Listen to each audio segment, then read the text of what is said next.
boys and girls, it's Mrs. Domini again. Tonight I'm reading another story for you. It's called Caps for Sale. It's by Esfire Slobodkina.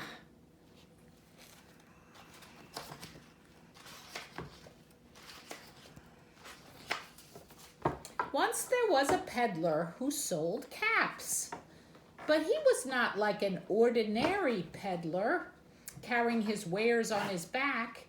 He carried them on top of his head. Look at all those caps on top of his head. First he had on his own checkered cap. Then he had a bunch of gray caps. Then he had a bunch of brown caps. Then he had a bunch of blue caps. And on the very top were red caps. He walked up and down the streets, holding himself very straight, so as not to upset his caps. As he went along, he called, "Caps, caps, caps for sale, 50 cents a cap." One morning, he couldn't sell any caps. He walked up the street, and he walked down the street, calling, "Caps, caps, caps for sale, 50 cents a cap." But nobody wanted any caps that morning. Nobody wanted even a red cap. He began to feel very hungry, but he had no money for lunch. "I think I'll go for a walk in the country," said he. And he walked out of town, slowly, slowly, so as not to upset his caps on top of his head. He walked for a long time until he came to a great big tree. "That's a nice place for a rest," he thought, and he sat down very slowly under the tree and leaned back little by little against the tree trunk so as not to disturb the caps on his head. Then he put up his hand to feel if they were straight on top of his head. First he felt his own checkered cap, then he felt the gray caps and the brown caps and the blue caps and the red caps on the very top.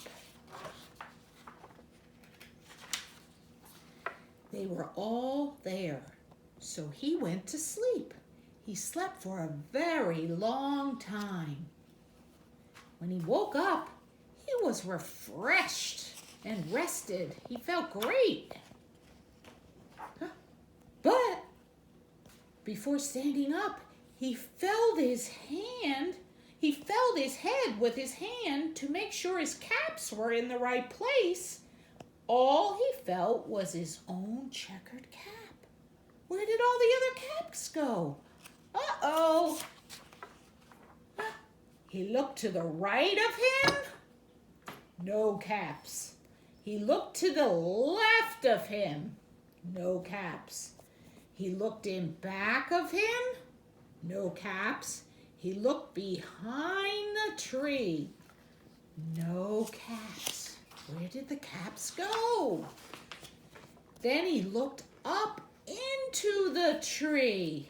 And what do you think he saw, boys and girls? On every branch of the tree sat a monkey. And on every monkey was a gray cap, or a brown cap, or a blue cap, or a red cap.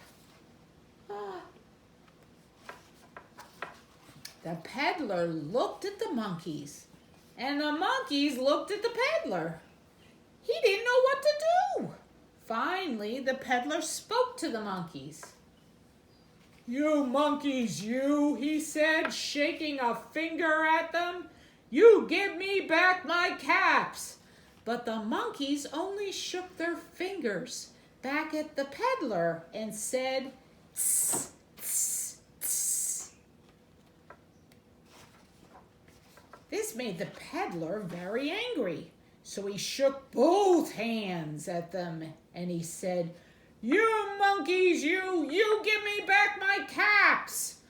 But the monkeys only shook both of their hands back at the peddler and said, "Tss, tss, tss." Now the peddler felt quite angry. He stomped his feet and he said, "You monkeys, you better give me back my caps." But the monkeys only stomped their feet back at the peddler and said, "Tss, tss, tss."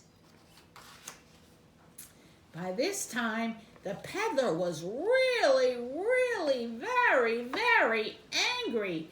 He stomped both his feet and shouted, "You monkeys, you must give me back my caps."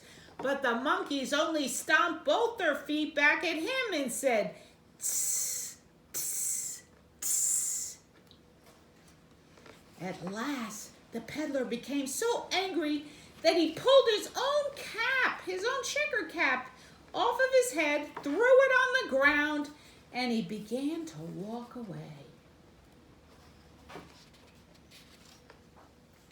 But then each monkey pulled off their cap.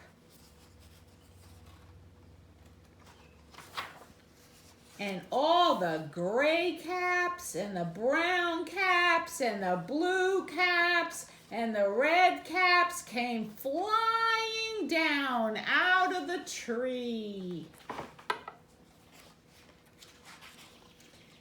So the peddler picked up all the caps and he put them back on his head.